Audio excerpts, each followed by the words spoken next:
I've got another Reddit video for you today, and this one is actually r/paranormal because I feel that is another channel that does not get much coverage here, and I really like some creepy paranormal stories sometimes. As usual, the titles are on the screen, and the first story is "My girlfriend's daughter said something that gave me chills." This was a couple of months ago. I was staying the night at my significant other's house. We were laying in bed watching TV. Her two daughters, ages 5 and 8, came into the room. The 5-year-old was leaning against my side of the bed and looking over my chest towards her mother, whose side of the bed is near the wall. 5-year-old: "Who's that lady?" Me, thinking she's being silly and talking about her mum. "That's your mummy." 5-year-old: "No, not her. The lady behind her." She was staring at the wall, looking at eye level about where a person's eyes would be if they were standing there. Gave me chills. My significant other, who was chatting with her other daughter, didn't hear the exchange. Later, when I told her, she got freaked out and told me she was pretty sure her house is haunted. Apparently, she's had all sorts of stuff happen. Now, when I go over there, I get a paranoid, eerie feeling. I'm not sure if it's because of anything actually supernatural or if I just expect it to be a haunted house, because she's told me those things, regardless of if it's all true or not, you know? The only other things I've experienced have been the lights randomly turning on and my glasses disappearing from where I definitely left them. I haven't seen them since, and I had to get new glasses. Anyway, the whole deal with the 5-year-old really freaked me out. I guess that's all for now. Just found this up and wanted to share. Yes, kids say the creepiest stuff sometimes. Next one is the push on the car. Alright, so this is the last story that I know of that happened to my stepfather that deals with the paranormal/unexplained. He told me this story many times growing up, and to this day it still gives me chills. It's personally one of the scariest stories he's told me, and I think it was probably one of the scariest experiences he's ever had too. So a little background before we begin. As I stated in another story, my stepdad grew up in Underwood, South Dakota after his dad left the Air Force, which was and is a very small town, with mostly houses and land that the town had the few stores that people could go to if need be. The nearest city, which was Rapid City, was about an hour or so away, and from what my stepdad said, there wasn't really a whole lot to do out in Underwood unless you wanted to drink or drive around. One night, him and some friends with nothing else to do decided to go drinking. They get in their friend's little beat-up car and drive outside of Underwood on some gravel back roads until they reach a hill overlooking the little town and all the roads. They chose this spot because from where the car was positioned, they could keep an eye out on the road and see if any cop cars were coming in their direction. So they're sitting in their car, drinking and playing some music on the radio at a low volume when they hear something outside. It sounded like gravel being thrown against the side of the car. They freaked out and immediately drove down the hill and back towards town, but then turned back around. My stepdad said that they went back because it wasn't a cop, so they shouldn't be so freaked out. He also said they had no reason to be scared and that they were going to go back to prove it was nothing. So the 5 of them go back to their original spot, park their car, and just sit there. They had the radio turned off and were just listening for something they could explain. And then something happened. Something big and heavy pushed their car from the back, rocking it forward. My stepdad says the second time they tore down that road, they didn't think of going back another time, and no one turned around to catch a glimpse of whatever it was that pushed their car. I said before that my stepdad wasn't afraid of anything, but when I asked him why he didn't turn back to see, he said he would be too afraid to see what was staring back at him as they sped off. He's really not sure what it was that night. He likes to joke that maybe it was Bigfoot wanting to join in on the fun, or someone else who was out there that night who thought it would be funny to spook some teenagers. But whatever it was, I think my stepdad was glad he never came face to face with it, and I think that he and his friends were lucky that whatever pushed their car that night didn't try anything else. The last one for this video is titled Townsend MT. I'm writing this now because I've been thinking more about what happened in this beautiful blue house in a dead-end little town called Townsend, located about 40 miles out from Helena, Montana.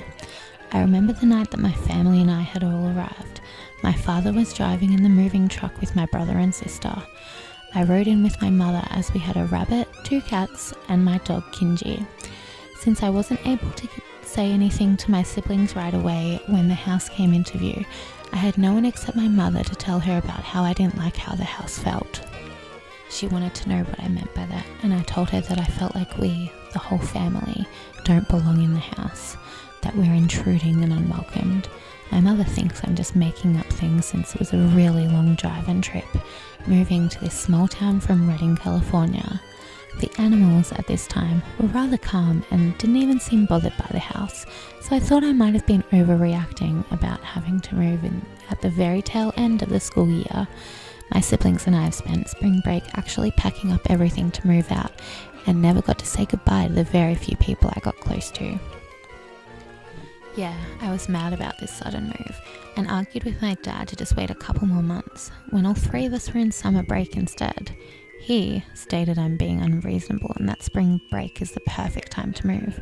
Good guess that I didn't like my father very much, if ever, from that point going forward.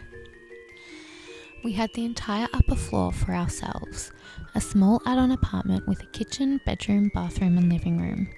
A door with a round knob for the deadbolt separated the living room from the hallway. A 2-bedded bedroom with 2 closets and a bench across the hallway from the upstairs apartment. Between the 2 is a bathroom with a shower and tub. This is important. There were stairs that would go down to the ground floor next to the bedroom, and my room at the other end of the hallway. The other wall had a door that led up to the attic, separating the living space and my room along that wall. This is also important. My room has a queen-size futon laid out on the floor, and I put my box of clothes and blankets down.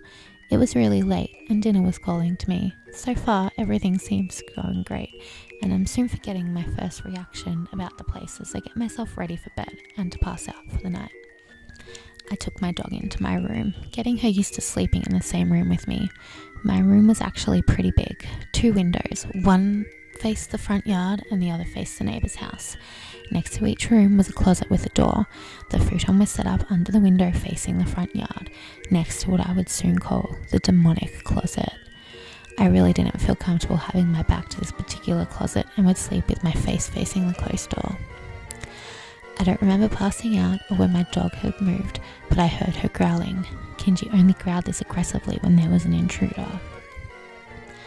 I'm thinking she's reacting to our neighbour downstairs and didn't know that he's here in this house too, that there's another person living in the home besides the 5 of us. I moved to shush her, even trying to scold her to shush, but she refused. Kinji never disobeyed an order from me before. I had her for almost 2 years now and she never disobeyed me. I decided to roll over and calm her down.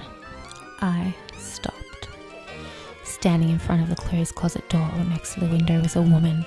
She's white, as in her whole figure was white, wearing a Victorian style dress and just looking back to both Kinji and myself. I'm not feeling cold, just scared, because I know that what I'm looking at cannot be alive. Kinji's growling again and snapping me out of my fear to pat her. I can feel her short fur bristling on her back and knew that she was in full kill mode. I blinked a few times to try and wake myself up more, but the more times I blinked, the white woman would fade more and more away. When she was completely gone, Kinji moved closer to my face, making sure I was okay, and I just rewarded her with a lot of patting. I'm going to have to do some hunting in the morning. The next day we were unloading the rest of the U-Haul truck so it could go back, and I was about midday when I met the neighbour kids, the ones who live in the house my second window faces. They were happy to meet Kinji, who was super happy to meet more kids as she loves them. It's not long before they asked to meet my grandmother, which I'm confused by this question. The little one had said they saw her through their window and my window, looking at them. When he went to go get his siblings, she was already gone. Now I knew I wasn't seeing things from being tiredly awoken by my dog, and that someone else had seen what I'd seen. It also reminded me of my late night proclamation about doing some research on the woman. I head upstairs to my room with Kinji following after me and check on the closet door that the ghost woman stood in front of before. I open the door and seen some items in the closet that belong to the owner who lives downstairs. Some of the items included old newspaper printed in the 1910s featuring the very same woman that I saw the night before. She was a winner in some bicycle event, though now I can't remember what event actually took place. I was stunned by this, and now I have a name to the face that I saw the night before. And while it would be the last time I see this woman, it would be the beginning of everything in this house to turn against my family. A few weeks go by and I don't think much about the ghost woman I met my first night. Kinji was outside in the backyard and I was in my sister and brother's room, talking with a school friend I'd met. I suddenly hear my dog crying out in absolute pain and rush down the stairs to get to my dog. My friend is following me, terrified on what could have happened with my dog. Apparently, my dog managed to get her paw stuck between the spokes of the white picket fence that surrounds the back half of the property. I'm holding my dog up so she's no longer hanging off the fence while my friend went up to get some help for her. My father was home and ran down the stairs and heard there was trouble. With his help, we freed my dog's paw, and I refused to let her out of my sight after that had happened. My father also believes that my dog had heard both my friend and I talking, and Kinji was jumping on the fence to try and get closer to me, or to find me. Remember the first closet? Next to the window facing out to the front yard? I decided to start looking into this closet a month later. I always refused to sleep with the door to my back. It's broad daylight and I didn't think that anything bad could happen with me exploring this closet. There's another window in this closet and also faces the front yard. Something else in this closet was an old cloth mannequin head and arm. Both were up on the closet shelf, but both felt like they really didn't belong there. A few nights later, I hear a knocking at the closet door. This got my dog barking in my room as well as waking me up. At first I thought someone like my sister was knocking at my bedroom door. I called out to go back to bed, shushed my dog gently, and then the knocking came again. I looked to this closet door, moving away from it with my dog backing up with me. She's in full-on killer mode again, and we back to the second window. Watch the closet door open and the light inside flicker, and the head and arm float within the closet for a whole minute before both items drop to the ground with a loud thud. I'm absolutely confused by this, as the light in that closet wasn't working before. It's supposed to be a pull string to turn it on and off, and the string is completely missing. I held on to Kinji while watching the light fade off and the door close. I decided to sleep where I managed to scoot to instead, refusing to go near this closet for anything but the one blanket and my dog. I didn't even dare to think to go for my pillow. My sister had confided in me on a couple of things that had happened to her in this house years later. She was scared of her room. Even though the beds and closets were both new, her closet door would open with a guy hanging himself. She'd hide in the same bed as my brother whenever this happened. She also saw items moving a little bit, and at first she thought she was psychic. I had to comfort her into lying about how it might have been a ghost instead, telling her that it was the wind. The bathroom in the hallway has no window, and a small vent that gave very light airflow. I don't know how the toilet paper roll moved in the bathroom myself. She also told me that the first night she saw the house, her thoughts were the same as mine that night, that we are intruders and we are not welcome to live there. The final straw that made me collapse and tell my father that he was wrong about this house. He's arguing with me about chores, only because I'm tired of being my mother 2.0 for him to verbally abuse. He's screaming at me and my dog is barking at the door that separates the living room and hallway. I've heard this barking enough to know what she is warning about. While in rage, my father screams at me to shut that effing mutt. I retaliated back by yelling at him that she's barking at a ghost. He tells me that there's no such thing as ghosts, and I watch the door slam shut, locking the door with the round knob deadbolt. The slam shook the entire apartment and possibly the whole floor.